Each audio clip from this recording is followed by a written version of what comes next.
2025 मायथाइनि सिगां political video मोनसे आं बानायनो सानबाय। बे पलिटिकल भिडिअ जाबाय हाग्रामा महिलारिजों रिलेटेड।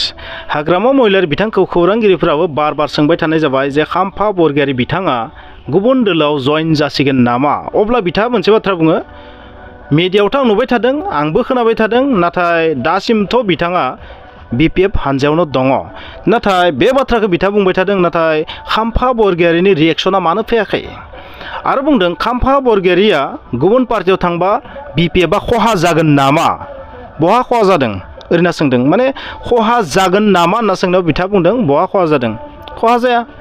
बेसे मानसि थांदो, बेसेबां फैदो, थांलाय फैलाय जागासिनो थायो। गुबुन पार्टियाव थांबाबो फिन गिदिंनानै BPFआवनो फैफिनो। बेबायदि बिथांनि रिएक्शन।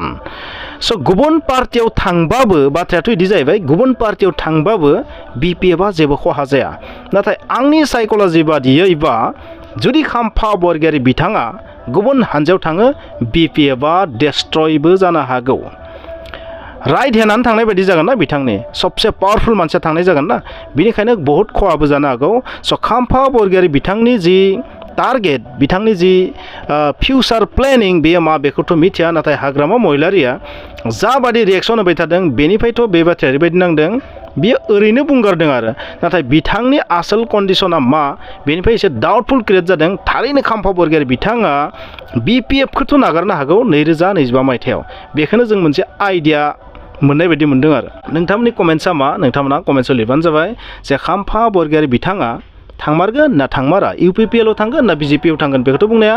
नाथाय हाग्रामा महिलारिनि रिएक्शन बादिबा माने बिथाङा जा स्टाइलाव बुंदों, लाइटलि बुंदों जे थांबाबो BPF पार्टिया जेबो खहा जाया।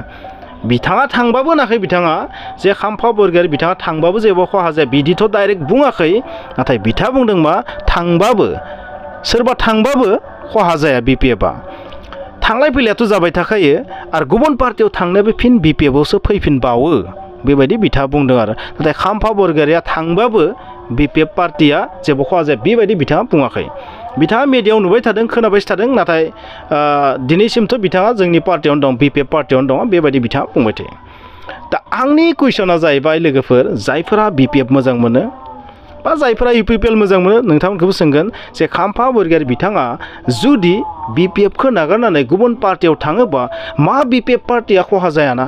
बाङाय बांला खहा होनाखै आं, बहुत गोबां बिबां खहा जागोन ना जाया बेखौसो नोंथांमोना बुंनांगौ। आरो जुदि 2025 मायथाइयाव खाम्फा बरगयारि बिथाङा जुदि BPF पार्टिखौ नागारनानै थाङोबा, थारैनो BPF पार्टिनि जि फिउचार बेनि जि जोबस्रांनाय रियेल स्टार्टिंआ 2025 मायथाइयाव जासिगोन नामा।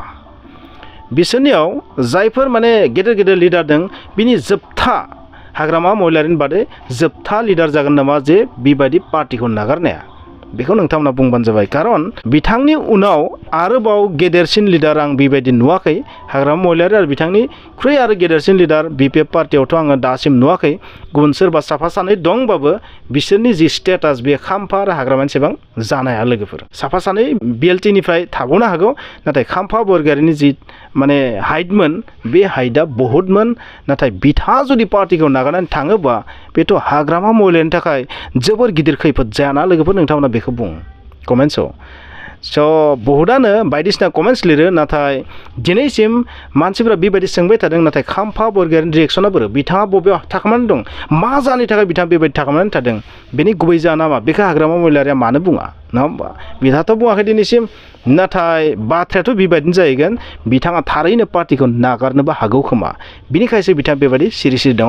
स' 2025 मायथाइनि सिगां लास्ट 2024 मायथाइनि पलिटिकेल भिडिअ लोगोफोर। स' नोंथांमोना बेनिफ्राय कमेन्ट्स लिरबानो जाबाय जे बिथांनि टारगेटआ मा, आरो बिथाङा जुदि पार्टिखौ नागारबा BPF पार्टिया थारैनो जोबोर गिदिर खहा जायाना, आरो BPF पार्टिनि जोबस्रांनाया जागायाना। कमेन्ट्सआव लिरनो दाबाव।